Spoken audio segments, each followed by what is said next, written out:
ఏంటంటే తను కొన్ని మాటలు జారడం మనం చూస్తున్నాం. అయిపోతూ నేను అడుగు పెడితే మీ యూట్యూబ్ ఛానల్స్ ఇక మిగిలయి. ఒక అఘోరికి శాపం పెట్టే అర్హత పరమశివుడు ఇవ్వలేడు. ఒక అఘోరికి ప్రాణభిక్ష పెట్టే అర్హత మాత్రమే ఇచ్చాడు. ఒక శక్తిని ఉపయోగించి ఒక జీవితాన్ని నిలబెట్టే హక్కే ఇచ్చాడు. ఒక అవసరానికి నీకు నీ వల్ల ఏది చేసి అండగా కుటుంబానికి ఉండాలన్న బాధ్యతనే ఇచ్చాడే కానీ ఎవరిని కూడా రోడ్డు పైన నాశనం కానీ అనలేడు. ఎందుకంటే నీవు సమాజంలో ఉండిన తర్వాతనే సిద్ధమై శిక్షకు వస్తావు. ఒకవేళ నువ్వు పుట్టడమే శిక్షలాగా పుట్టినుంటేనేమో సమాజం మీద నువ్వు శాపాలను అర్థాలు పెట్టవచ్చును. ఇక్కడ ఈ సమాజంలో జరిగే అన్ని కష్ట సుఖాలను అనుభవించిన తర్వాత నీకు అక్కడికి వచ్చినప్పుడు మొదట గురువు వాగ్దానం ఏంటంటే ఎలాంటి పరిస్థితుల్లో కూడా నీవు నీ యొక్క కోపాన్ని క్షణికమైన ఆవేశాన్ని చూయిస్తే విద్య అర్హతని కోల్పోతావు అనేది గురువులకి శిష్యువులు ఇచ్చే ముఖ్యమైన మాట. అలా కుదరదు. అలా అంటే రాముడు సీతాదేవిని ఎత్తుకపోతే దశరథ మహారాజు దగ్గరికి రావాలి కదా కోపంగా. ఏమయ్యా ఏం కోడల్నిచ్చావు? ఆ రావణాసుడు వచ్చి ఎత్తుకపోయేస్తే ఈమె వెళ్ళిపోయింది, శక్తులు ఉక్తులు ఏదో ఉపయోగించవచ్చు కదా, లక్ష్మణుడు గీసిన లక్ష్మణరేఖ దాటొద్దు కదా, చెప్పిన మాట ఏం గొడవలు తెచ్చినా కొట్లాడచ్చు కదా. ఆయన అలా గొడవ పడలేడు. సమయం కోసం ఎదురు చూసి బ్రహ్మాస్త్రాన్ని 14వ సంవత్సరంలో వదిలాడు. రాముడికే 14 సంవత్సరాలు పట్టింది మిత్ర బాణాన్ని వేయడానికి. మానవ శరీరం మనం ఎంత, ఆయనకి తెలియదా బంగారు లేడి ఉందా లేదా? ఇదంతా పరమాత్ముడు ఆడే ఆట. దాంట్లో చిన్న అణువులం మనం. దానికే నేనే పెద్ద ఆకాశం అంటే అయిపోతుందా?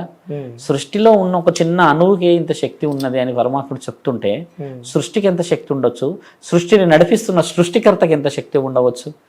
ఆయనతో ఆటలు ఎప్పటికీ కూడా మానవులకి సూటు కావు. కళ్ళు తెరవలేడు, ఇంకా తెరిస్తే భూమండలం మునిగిపోతుందని. ఆయననేమో మూసుకున్నాడు అంటారు మన వాళ్ళు. ఇంకోటి గురించి, సో అఘోరాలు చనిపోతారు అని చెప్పి వాళ్ళకి ముందే తెలుస్తా? అలా ఏం తెలియదు ఎవరికి. జననం మరణం తెలిస్తే నీవు ఎప్పటికీ ప్రశాంతంగా ఉండవు. ఈరోజు రాత్రి పడుకుంటే రేపు పొద్దున్న లేస్తావో లేవో అనేది నీ పాపపు పుణ్యముల మీద డిపెండ్ అయి ఉంటుంది. ఎంతమంది నిద్రలో నుంచి పొద్దున్నే లేవకుండా ప్రాణాలను వదిలేరు ఈ రోజుల్లో? లక్షల మంది కుటుంబాలు. నీవు బాగా భోజనం, హెవీగా డ్రింక్స్, హెవీగా ఏదో ఏదో ఏదో ఎన్ని తీసుకున్నా, సర్వ రోగాలు ఉన్నా నీ ప్రాణం పోదు. కొంతమంది ఉంటారు ఎన్ని రోగాలు ఉన్నాయి వాడు సావడే సావడు అని కొంతమంది అంటాం కదా.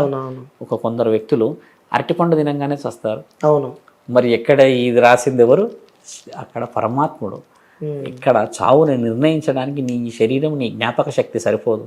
నీ చావు నీకు ఎప్పుడో తెలిస్తే నీకు అసలు అవసరమే లేదు. అది అంతరార్థం. అది ఆ అంతరార్థం తెలిసినాక నీకు ఈ పరమార్థం అనే శరీరంతో పనే ఉండదు. ఇక అంటే చావుని నిర్ణయించేది ప్రాణదాత మహాముక్కంటి చేతిలో ఉంటుంది. అది అంటే నా శరీరాన్ని నేను బలిదానం చేసుకుంటా, పరమశివునికి ఇచ్చేస్తానంటే మొదట నీకు ఆ అర్హత దుస్తులు వేసుకున్నాకనే వస్తుంది.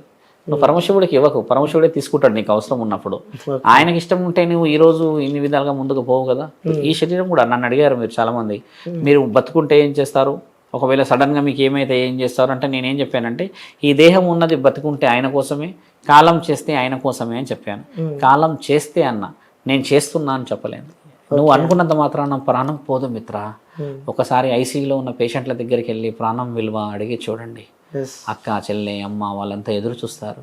మా ప్రాణాలు పోయినా, మా శరీరంలో ఉన్న అవయవాలు అమ్మినా ఆయన బ్రతికితే చాలు. ఈ తరుణాన్ని అవలీలకు చెప్పేస్తే నరం లేదు మిత్ర ఆ నాలికకి, కానీ స్వరం ఉంది కదా. మంచి మాటలు మాట్లాడితే విలువ వస్తుంది కదా. ఎందుకు భ్రష్టు పట్టిస్తావు? నీ అమ్మ అనడానికి అమ్మ అనడానికి తేడా లేదా శంకర? ఈ రోజు విలువ నువ్వు కోల్పోయావు, అది నిన్ను కోల్పోయేలా చెయ్యలేరు. ఈరోజు నన్ను పిలిచావు నువ్వు, మిత్ర రండి స్వామి ఇలా అంటే నేనేమన్నా వస్తా, అదేదన్నా న్యాయంగా పోవాలి మిత్ర అని అడిగాను. ఒకరోజు మీరు ఆవిడ దగ్గర ఏదో శక్తి ఉందనే పోయారు. పోయిన తర్వాత నిజ నిజాలు ఏం జరిగిందో ఎలా జరిగిందో ఆవిడకి తెలిసిన విషయాలే. ఆవిడకి ఆ స్థితిగతులు ఆ అనుభవం లేకపోతే మీరు ఛానల్ వాళ్ళు పోయకపోయేవాళ్ళు అంత దూరం. ఆవిడ దగ్గర విలువ ఉన్నదనే పోయారు మీరు. ఆవిడ ఒకవేళ చీర కట్టుకొని నడుము దాకుండి ఈ పైన జాకెట్ చినిగిపోయినటువంటి త్రిశూలం పట్టుకుంటే మీరు పోయేవాళ్ళ? ఆవిడ దేహం కోసం పోయారు మీరు, ఆవిడ కోసం అసలు పోలే. ఆవిడ టాలెంట్ చూడడానికి మీరు అసలే పోలేరు. పోయిందల్లా ఆవిడ యొక్క రూపం ఇలా ఉంది ఏంటి, రుద్రాక్షలు ఏంటి, పుర్రెలు ఏమిటి అని ఇలా పట్టుకొని మీరు పోయిన ఈ ఆలోచనకి పోయిన తర్వాత అసలైన స్థితి ఏందో తెలిసింది. నేనేమన్నా అంటే ఆవిడ అలా పైన ఒక దుస్తు కింద ఒక దుస్తు పెట్టుకుంటే చాలు ఆవిడ శక్తి ఏందో ఆవిడకి త్వరలోనే తెలుస్తుంది. ఓకే ఇది రావాలి అంటున్నాను నేను. ఓకే రాయికి కూడా శక్తి ఉంది మిత్ర ఇక్కడ, అందుకే పూజిస్తున్నాము దాన్ని మనం. అవును. Yeah Guruji, so thank you so much. Thank you. So busy ఉన్నారు, తిరుగుతూ ఉన్నారు, అయినా సరే ఎప్పుడు టైం అడిగినా కాదన్నారు. సో నిజంగా థ్యాంక్ యూ సో మచ్. చివరిగా ప్రజలకి మీ ఆశీర్వాదాలు ఇవ్వాలంటే ఇలా సర్వజనులు సుఖంగా ఉండాలి, అందులో మానవులు మనందరం కలిసి ఉండాలన్న ఈ మాట.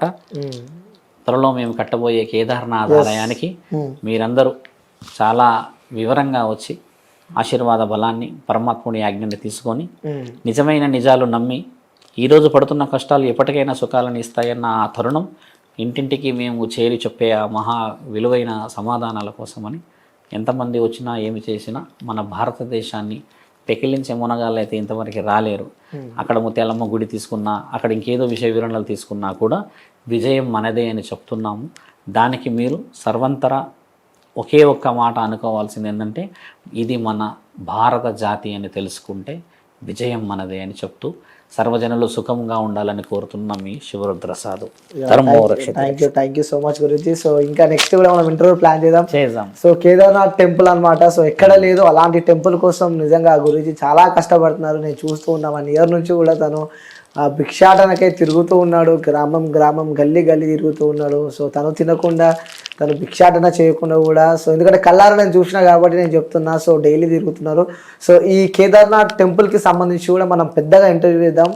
సో మన ప్రజలు కూడా వాళ్ళు ఎంతో అంత ఒక టెంపుల్ కడతాం కాబట్టి సో వాళ్ళు కూడా వాళ్ళకి ఎంత కావాలో అంత వాళ్ళు కూడా డొనేట్ చేస్తారని చెప్పి కూడా నేను కోరుకుంటున్నా. సో నెక్స్ట్ ఆ ఇంటర్వ్యూతో కలుద్దాం. నెక్స్ట్ నేను ఇబ్బంది పెట్టదలుచుకోలేను. So thank you Guruji, thank you so much. నమస్తే.